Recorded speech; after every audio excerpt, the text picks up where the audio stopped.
My name is Christian McClure, and we're here with another episode of the Men's Podcast. I have some wonderful men joining me here this evening, and they'll introduce themselves in a bit. I want to tell you all the topic of our conversation today, which is generational wealth. Son, grandfather, great grandfather, no matter who you are, you have been in one of these roles before. And we want to have a conversation with some great men this evening to discuss what that is and what it looks like. Fellas, can you all introduce yourselves? We'll start with you. Yes, my name is Joe W. Howard. Yes, sir. And Myron Sandifer. Yeah. My name is Ronald Grady. Yes, sir. Just to start the conversation off, when you hear the term generational wealth, we've all heard it many times before. When you hear that, instead of asking you what does it mean, how does it make you feel when you hear this term? The question is for anybody. You all answer as you see fit. Let me start off. When I first heard that, the first thing always pops to mind with a lot of people is money. Yeah. And you think generational wealth, what is it? How do I get it? But as I looked at it and I started to really understand it, generational wealth also is that knowledge. Yeah. As you said with our subject, we're talking about the sons, the fathers, and the grandfathers. Is that knowledge and that wisdom, that you pass on. It's that wealth of knowledge that you have that you can pass on from one generation to the next generation. Yeah. Mm-hmm. Anything else, fella?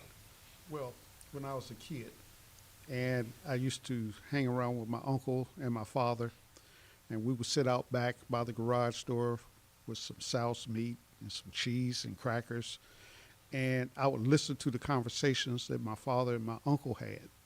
And then as I got older, I joined in these same conversations because they were passing down knowledge just in the conversations. Yeah. And then when my son started becoming of age, I used to bring my son to the garage. We would sit out there, and he was the youngest, and he picked up on the conversations as I picked up on the conversations. And now that he is grown, they have passed on. He reminds me of the knowledge that he picked up just from those conversations. And it's wealth, like Brother Sanders mentioned. Yes, sir. Because it's also the legacies. Yeah. Brother Grady, you got anything? Yes, for myself, it was when I was young. My parents always talk about needing money. Yeah. And I grew up and I tried to do the best I can. For me, I worked hard for 30 years, and it wasn't all about the education. Yeah. I hustled for my family. I wanted my family to do better than what I did. Yeah. Like my father wanted me to do better than he did. And it's a good habit. Yes, sir. It's a real good habit. I feel great about me raising my family and my father raising me. Yes, sir. I got good habits from that. Yes, sir. Somebody made the statement before that if a mentee is only as good as the mentor has failed, right? And just like you said, wanting to be better than your father was, wanting your children to be better than you, what do you really feel like it takes, not just the conversations that you instill in your child, but all of you all are grandfathers, correct? Yes. Oh, listen, I don't even got no kids, so you are 10 steps ahead of me. Yes, sir, but I'm a son. Yes, sir. So what do you all think that it takes? And let's talk about this even further. What is the joy that it brings you to see your children advancing, right? As a father, you all could control them now that they all are grown and taking the steps of their own and making their own decisions. What is the joy that comes behind seeing what you've instilled in them as parents? One of the greatest compliments came from my son. And, we tell our children different things so that they would have it easier than what we had it. Yeah. And in the midst of doing so, I look over like, are you listening to me?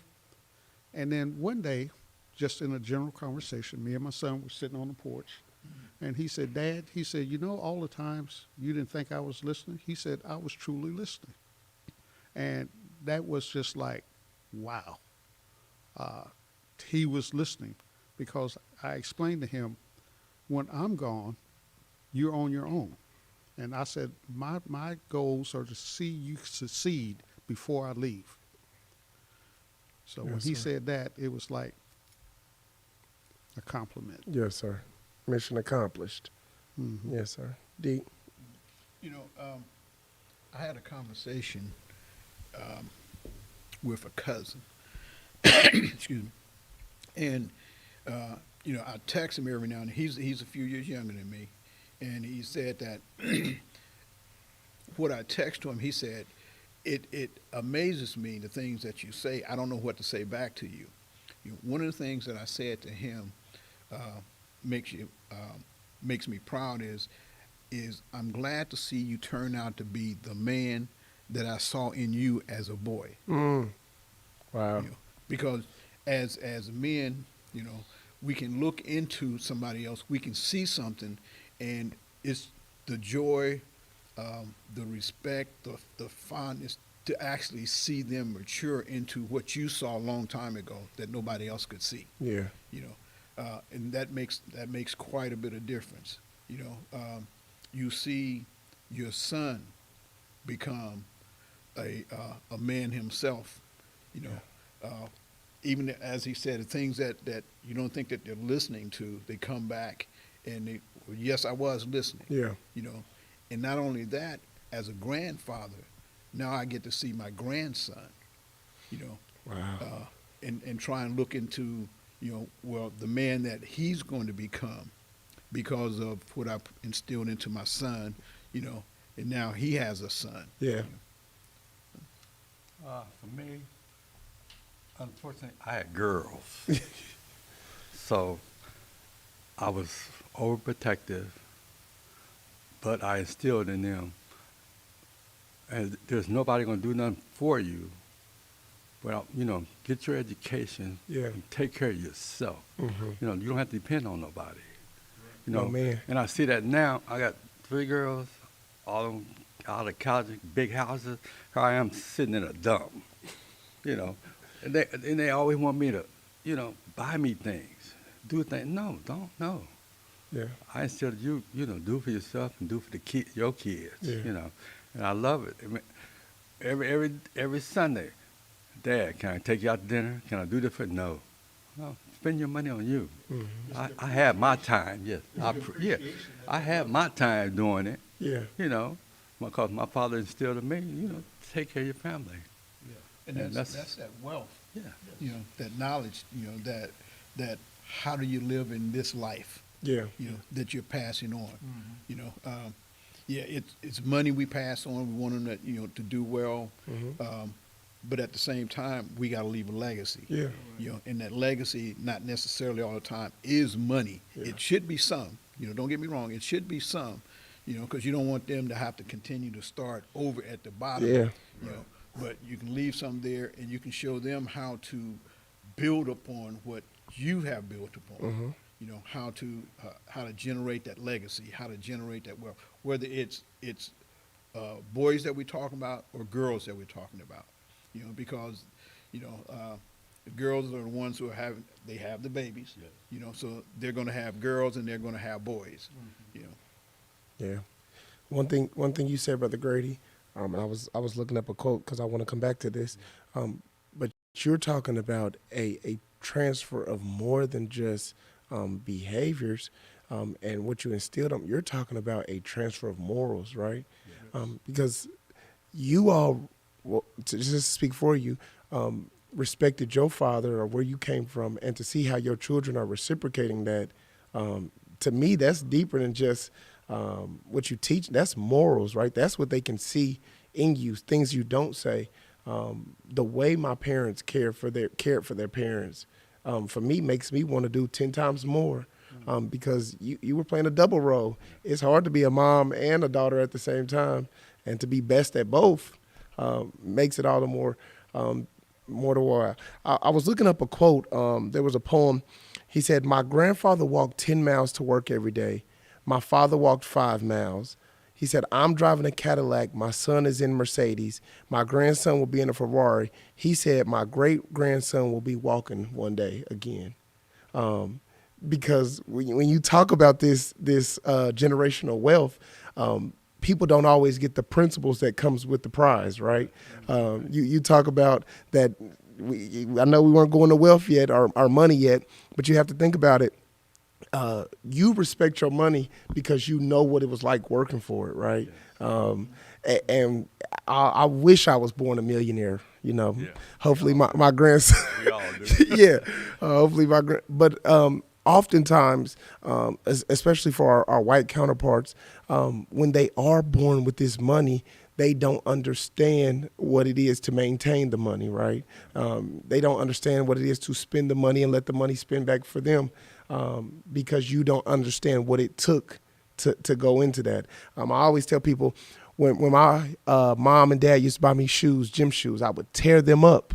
But it wasn't until I had to buy my own gym shoes that I cared about how I handle myself on the playground, right? Yeah, because it makes a different appreciation because you know what went into that purchase.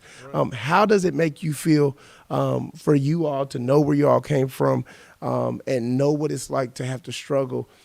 For me, coming from a microwave generation, right? People can become millionaires overnight in my generation. How does it make you all feel? Or what are some of your worries for the times that are to come when we talk about generational wealth, to know what it is for one generation who had to work for what they had, and my generation that can be YouTube celebrities? How does that make you all feel to see the difference between the two? Well, with me, my children, my son and my daughter, they saw my struggles coming up. They saw the sacrifices that I made so that they could be comfortable, have the things that they wanted. Because every parent, as he articulated, you want your children to do better than you. Yeah. And while I was making sure that my kids understood this, my struggle to keep them at the top level where I thought they should be as a father, a provider, it's to me, it drove me.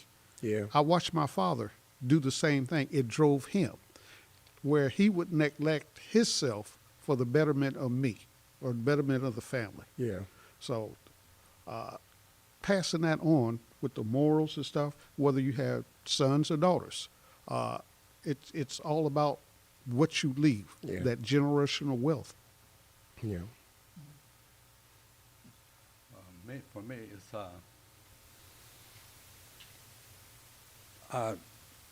I work hard for what I got, but I give it away. I want my family to have it. I don't need it, because they call me Raggedy Ann. You know. Yes, sir. I don't wear nothing new. You know, I do what I wear what I got, and I'm proud of it. But I like to see them dressed and pressed. Yeah. You know, but and then I instill in them, you know, take care of yourself and take care of your family, and then it trickles down. And in return for me now, they offer me so many things, and I turn it down. They get mad. You know, they get angry about it. I don't need that stuff. Yeah. I done been through it. I done had shoes. I had 5 brothers. We trickled down. We wore each other's clothes each day to school. He wore it one day, the next day I wore it. You know, I had a twin brother. We just switched. And I had a younger brother. We just switched clothes. Yes, sir. And shoes. You know. Now, how does that, to answer this question, how does that make you feel that you had to do that? And what's your Kennedy, right? Yeah. She might not have to wear the same outfit in the school year again, right? What she wear on the first day, she might have to touch. How does that make you feel? It makes me feel good because she passed it down to my other granddaughter. Gotcha. You know, clothes she can't wear, she give it to my granddaughter. You know, and my granddaughter, Ashanti, she wear it proudly too. You know. Yeah. That's great, you know. Yeah. And you know, they don't make sure they do it out. Yeah. You know, somebody else, if I can't get it, one of my daughters get it for them. You know, that's what you call family. You know, we taking care of each other. You know, food, anything. Like me, I cook. I love to cook. Love to cook. You know, I'll throw my wife out the kitchen. Move over. You know, 'cause I want. You know your wife watching right now. Yeah, I know. I feel that hickey right here. Yeah. But you know, it's just me. I was raised. My mother taught me, sit me down, Yeah. cook. You know, we cook. I learned how to cook. I learned wash clothes. I iron. Hmm. You know, then my father set me down. I hunt. You know, and I work hard. You know, he taught me. He taught me the value Yeah. of what money means. Yeah. You know, and I'm just gung ho. I work all the time now. I'm 74 years old. I still work. I done retired 3 times. Woo. And I'll take one of these right here. How many times you done retired? I done retired twice. Okay. Yeah. And working on the third Yeah, one. and I just went back to work again. You know, I like people. Yeah. First 30 years, I worked in the hospital, taking care of people. Now I'm in high school, taking care of the high school and intertwining with kids, you know. If I see something, hey, no, don't do that, you know. And it trickles down. Yes, you know, it I does. can go anywhere. And the kids say, how you doing, Mr. Grady? I said, oh, who you? How you doing, you know. It feels good. Yeah. It really feels good. Dick, you got something? Yeah, one of the things that I try and instill in my kids, and they can instill in theirs, is to understand the privilege that they have. Ooh. You know, because we talk about other people having privileges. We have privileges also. We just got to understand what level our privileges Right. are. You know, someone said to me the other day, when they wanted to go to a doctor, I think a dermatologist or something to do with the hair, and the doctor was in Troy, Ohio. You know, it was a black doctor in Troy, Ohio, and it was a female. She said, I actually drove there. She said, I am privileged that I can drive that everybody cannot. Yeah. You know, but that's what I wanted. I wanted to go to this doctor. So I try and instill in my kids, you do have privileges that others don't. Yeah. You know, that doesn't make you any better than anybody else. Yeah. But understand, this is what I tried to get you to, is, I work, we talk about health, if I'm working and I got benefits, let's use the benefits that you have. Yeah. If I'm working and there's a retirement program that they have, learn what that program is, learn how it operates, and not only learn how it operates and what it is, but go ahead and use it, to your benefit, because down the road you'll need that. So that is wealth, knowledgeable wealth that I'm trying to pass on to them. Because what happens is, if I can pass it on to them and they understand, then they're going to pass it on to the next generation. Yeah. Of how, it's a privilege, but how life can be a little bit easier, how to maneuver around certain things in Yeah. life. One thing you all are saying, and you all tell me if I'm wrong, there's more of a generational wealth transfer of love more than anything, right? The way you all display love, like you just talked about the family dynamic, it is bigger than we realize. Deep to what you were saying, some things we didn't realize were privileges to me until I got grown, right? Or you start talking to other people and they like, yeah, I'm like, you didn't have that? I thought that was normal, right? I thought it was normal. I remember being a kid and thinking so many things that I would say I would have to take for granted because I thought it was normal, right? I thought it was normal for your mom to take you school shopping. I thought it was normal for you to get stuff for Christmas, for your parents to cook dinner, right? There's some people who go home and they warm up pizza rolls and that's all they had. But there were so many things that happened as children that I would say that I took for granted because I didn't realize what I had until I realized what other people didn't have. And I think how you all instill, and back to the quote also, you have to teach people, and your children for sure, to be grateful for what they have, right? Yes. because you complaining about what you don't have could be very offensive to somebody who actually doesn't have it, right? I remember throwing temper tantrums over, couldn't get new uniform pants, but I had stacks of uniform pants in my closet. I just wanted newer ones. And there was a kid at school who was probably wearing the same ones every day, right? You just don't realize how much of a blessing that you have until you realize somebody else doesn't have it. My question to you all is, being where you were, I'm 20, how old am I, Lord Jesus? 26, 27, I'm somewhere around there. And you all being where you all are in life, tell me the difference from when you all were my age on what you possessed as privileges versus now, in your older ages. I ain't saying your old age because I'm not here to offend. I can't take all three of y'all. But in your in your older age, for me, I possess something as gold right now, but as 50s and 60s, I may look at it like, oh, that meant nothing. So what is the change in age for you all, as you see priorities, privileges, all of that? For me, it's knowledge. Mm. My father and grandfather instilled me to work, Yeah, but me, get the education. yeah, The more you get that, more education you have, the more knowledge you got, you can get through it without going through hard labor. yeah. I still ain't at anybody. I work hard. They look at me, you work too hard, you tired. That's why I was raised. Yeah. So go to school, get that education. I tell that to anybody. Yes, sir. Knowledge is power. That's what I feel. Yeah. Can I ask you a question since we're there? Yeah. If you would have possessed the knowledge then, do you think you would have had to work as hard? No, I'd be filthy rich. Yes, sir. Really, I would. Yes, sir. Because I keep money. Money, it deteriorates because I hide it from myself and hide it from them. Just Yes, sir. keep it, emergency cases, like throw it under the pillow, under the mattress. Yes, sir. Can I come over? Wait. Just talk out. Well, I ain't gonna I tell just you- want to check your bed. I'm not going to tell you where I'm not going to tell you where I live, but where the church directory at? No, I'm joking. But no, I get you for sure. Yeah. And it creates a double-edged sword, right? Yeah. If I have these work habits and have the education, I'm a bad boy. You're bad. Oh, yeah, you're Yeah. bad boy. Yes, sir. Yeah, you'd be surprised the friends you have. Yes, sir.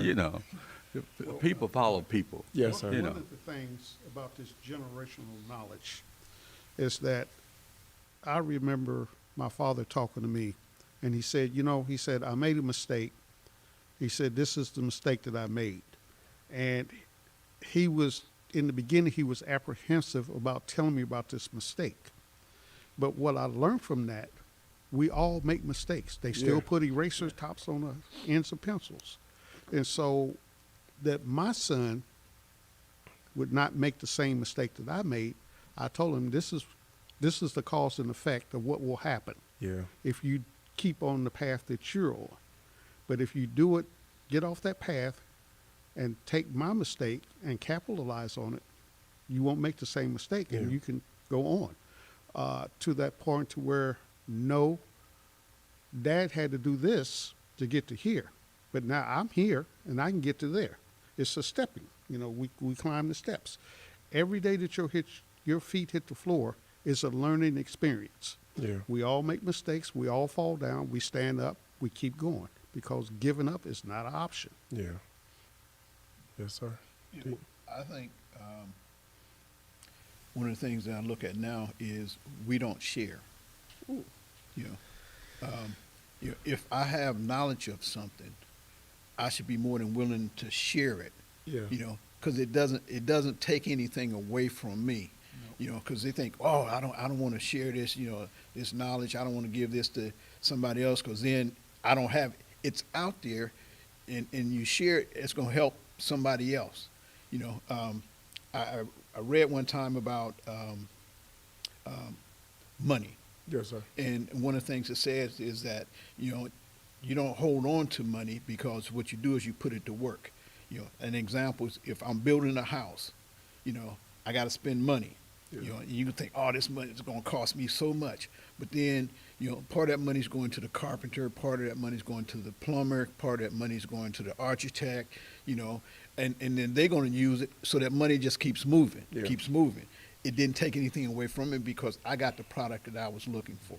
Yeah. But if I'm sharing knowledge, you know, if you want to open up a business and I know something about how to start a business, share that with you. Yeah. It's not taken away from me.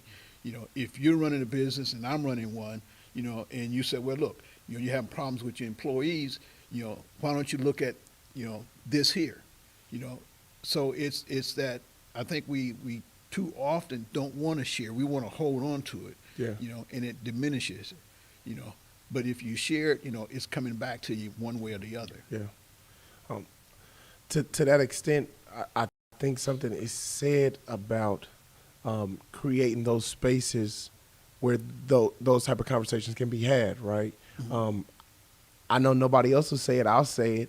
My generation has it 10 times easier than you all do, right?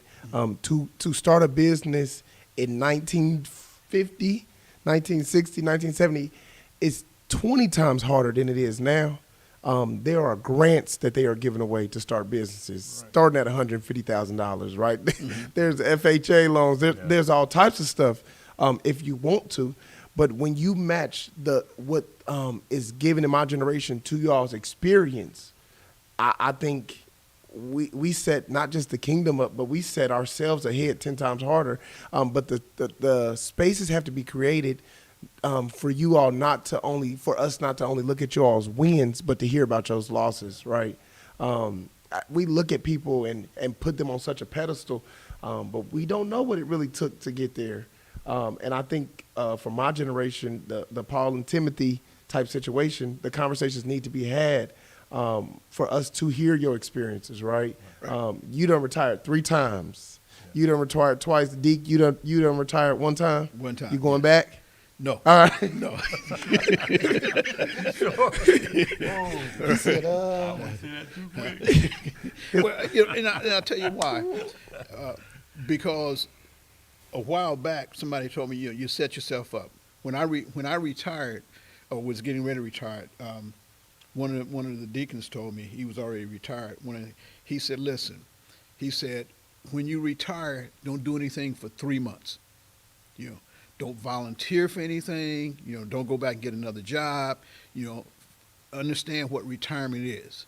You know, then after 3 months, if you're bored or you want to do something, then you go back. You know, but then also, you know, what people do sometimes is they retire this week and next week I got me another job and stuff. You know, and that was the best thing for me. Yeah. You know, I'd set myself up so that if I wanted to, I could, but if I didn't want to, I didn't have to. Yeah. You know, and it makes a difference. I'm doing things now that I never thought I would do, like I travel. You know, and it's enjoyable. You know, Yeah. I make my schedule. You know, so. You get to watch the grandkids. Oh yes. Yeah. Yeah. Most definitely.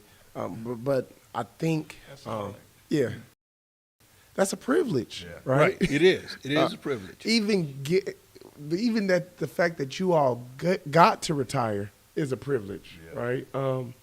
Knowing that this race has a finish line eventually, right? Or you can drop out of it when you feel like it, is a privilege.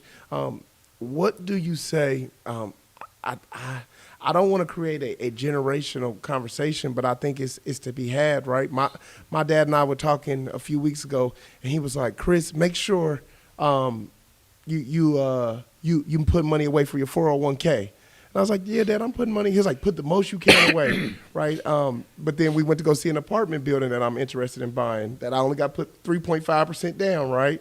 And we having a conversation. I was like, "Dad, I think there's a difference in generations where you have your 401k, but for me, this is part of my 401k, right?" And it's not a bad way of thinking, but there are certain things that he had to go through that I won't even have to touch because he has done it for me, right?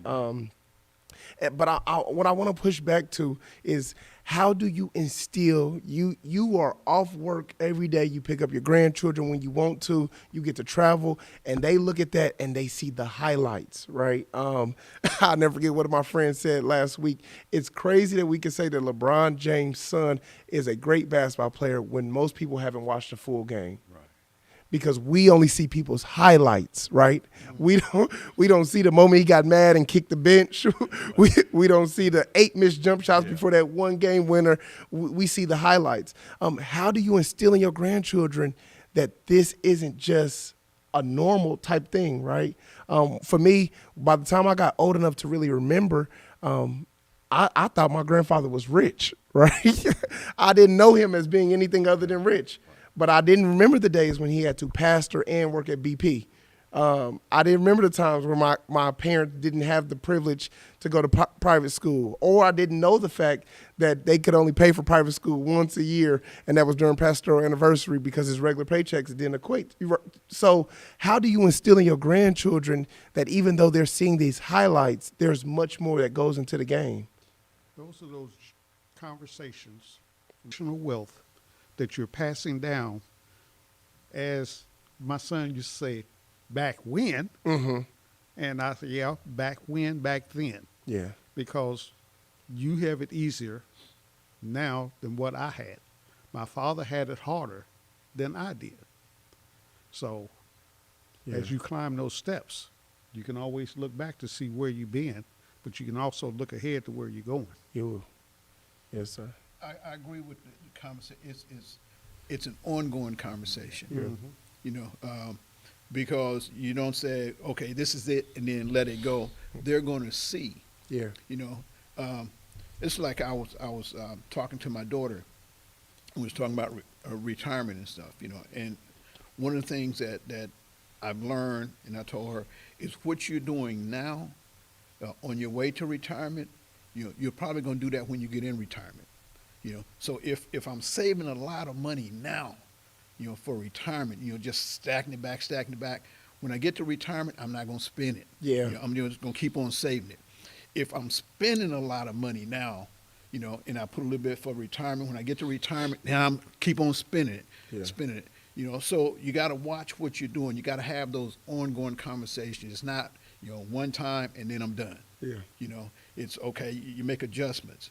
You know, I applaud you the fact that you're talking about looking at an apartment building. You know, that is a part of your retirement. You know, and along with the 401k, Yes, sir. along with setting some money aside in savings. You know, but you understand what it's going to take. Yeah. You know, and it's going to take that income always coming in. You know, to do different things, but you don't want to spend it all in one spot. Yeah. You know, put all your eggs in one basket, then something, you know, there's a hole in the bottom of the basket, then you Fall out one by one. Right. He's putting his money to work Mhm. to ensure that 401k. Mm. And like you, I don't know how to quit working. I know, but hey, now I only work 3 days a week. I work 8 hours a day because I don't want to do any more than that. Because I enjoy coming out on the front porch, drinking my coffee, and watching the world go by. Wednesday, Thursday, Friday, Saturday, Sunday. But that's part of my retirement. Yeah. You know, I don't have to work as hard as I used to have to work. My son said, Dad, I'm going to retire at such and such age. Yeah. He came back. He said, Dad, he said, I got to reset the mark. I said, what happened? He said, well, he said, I did the numbers. I'm going to have to work a little bit longer than what I intended to work. I said, yeah, I've been there, done that. You know, but that's part of life. Yeah. That's what you call instill things in your kids and me. Yeah. I go back to work because the honey-do list is wild. You know, honey do this, honey do that. Wait Yes. a minute. I ain't getting paid to do this. Yeah. I go back to work and do that and get paid. Yeah. You know, my wife bit beside the head all the time. Knock, knock. You know, okay, I do it. You know. She's still watching. Yeah, I know. Trying to give her some praise now. Chris, I know you're the moderator. Let me ask you a question. Yes, sir. Okay, going back to when you was talking, going back to that apartment building again, and the conversation with your dad and stuff. Where did that come from for you? Let me tell you, it came from a thought. I remember my grandfather's last years. My grandma wanted him to get a new bed. This is a crazy story. I don't think I ever said it out loud. She wanted him to get a new bed. My grandma went up to the bank to get a loan for her to get a new bed, for my grandfather to get a new bed. A couple years went by, and my grandfather went home to be with the Lord. And my grandma literally sat in the living room. And I said, Grandma, is it okay? And she said, Chris, I got to learn how to be a widow. She said, I'm broke now. Because all she knew was my grandfather. She was married since she was 16. I said, Grandma, I don't want to be out of place, but Papa has some money. He had some money put away, and I ended up giving a call to the company he was working with, and my grandma found out he had a huge lump sum of money that he was putting away since he was first years of pastoring. And my grandma said, I'm more wealthy now that he has passed away than I was while he was ever alive. And it came from the fact of my grandpa had to work for that, right? He had to work, right? I know some people watching doesn't think that that pastoring is just preaching on Sunday mornings, but he had to work for that. Right. And it came from the fact of this, Deke.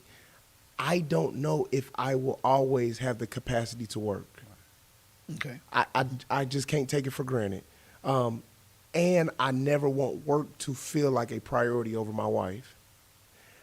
So what I had to figure out was my dad, he don't plan on retiring. That's just who he is, right? He one of you, Brother Grady. He plans on work. Even when he is retired, he'll probably still be out aerating lawns, doing all types of stuff, still just making time for golf when he can. For me, I want my money to work for me rather than me work for my money.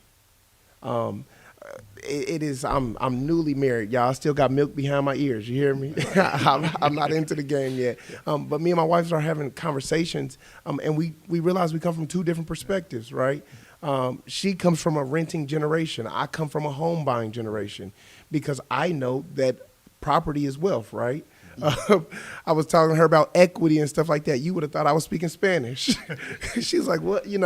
But those are certain things that I feel like nuggets were dropped along the way, right? My grandfather would say certain things, or he would put certain things away. I used to think it was crazy when he talked about my grandma had an allowance. And I'm like, an allowance? But he knew my grandma, she spends what she has. But he was able to put certain things away, and then to see how it reproduces after he passed, it brings me to a scripture I want to share with you all. Proverbs 13:22 says, a good person leaves an inheritance to their children's children. Exactly. Right? And although it's not just wealth, my grandfather doesn't have half the money that I have now, right? You said you work 3 times a day, 8 hours a day. I do too. But I get paid for 40, right? Yeah. 5 minutes. I'm about to, but I get paid for 40. But the difference is I have the experiences, and I have those gems that he taught me, and that my father has taught me, and that my mother has taught me, that now I can make my money work for me. Yeah. Right? I talked about there's so many things that we have that are privileges. My grandma, I was telling her, yeah, me and my wife were thinking about building a house, and she said, wow, I remember when we had to stay in the church parsonage next door, because that's all we had. And so now we go down to them staying in the parsonage, to my uncle staying in a nice house, and now I'm talking about building a house. We just have so much that they have instilled. They didn't have to let us see the losses, I guess, but to talk about those things, I feel like have made me 10 steps ahead by far, I feel like. Yeah. It's you talk about they didn't have that you see the losses. One of the things that I tell my girls, we play games. Mm-hmm. I play backgammon, I play chess, I play Uno with them. And no, I don't let them win. No, sir. I don't let them win, But then sometimes they do. But then what I tell them, one of my grandsons said, oh, you won and I lost. I said, no, you didn't lose. You're learning. Yeah. I won, but you're learning. Yeah.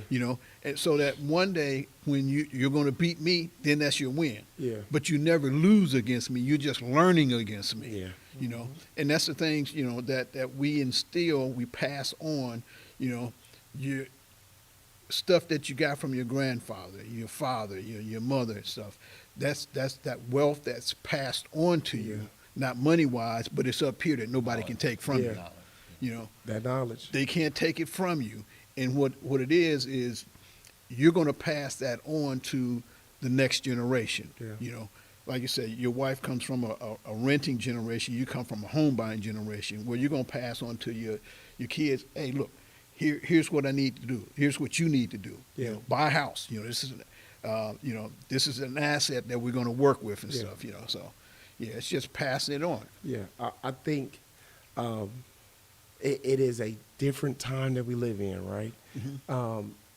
You can pull up on TikTok. I know I'm speaking a foreign language. Y'all probably like, what's TikTok? No. We're not that old. No, I'm telling you. Yeah, but you can pull up on TikTok how to pay off a mortgage earlier. Different skills, right? You can pull up different grants that they have now, right? But I always live by one statement. I was on the phone with Dion this morning, and we were talking about people that we've known our whole life that are going home to be with Jesus, right? And I said, it's crazy that people think that blessings are just connected to material things. What we have to realize is when God wants to bless you, he doesn't give you things, he gives you people.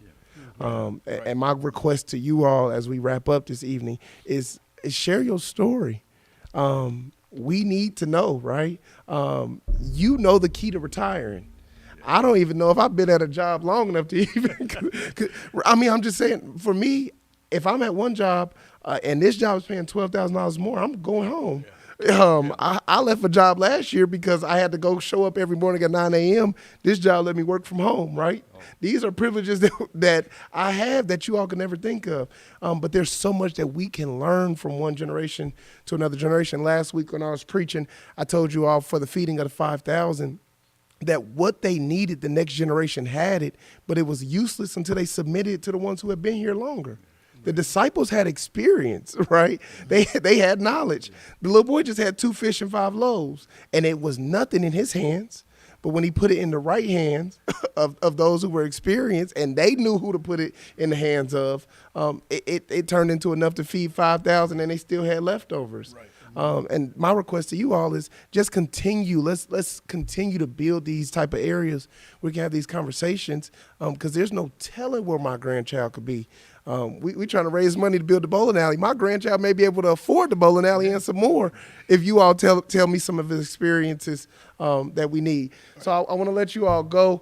I want to thank you fellas again for joining us this evening. It has been a privilege for me to have this conversation. And like I say, put me in your wheel if you want to. Dick and Wortham already going to give me a Cadillac. But we thank you all for joining this evening. It was a privilege.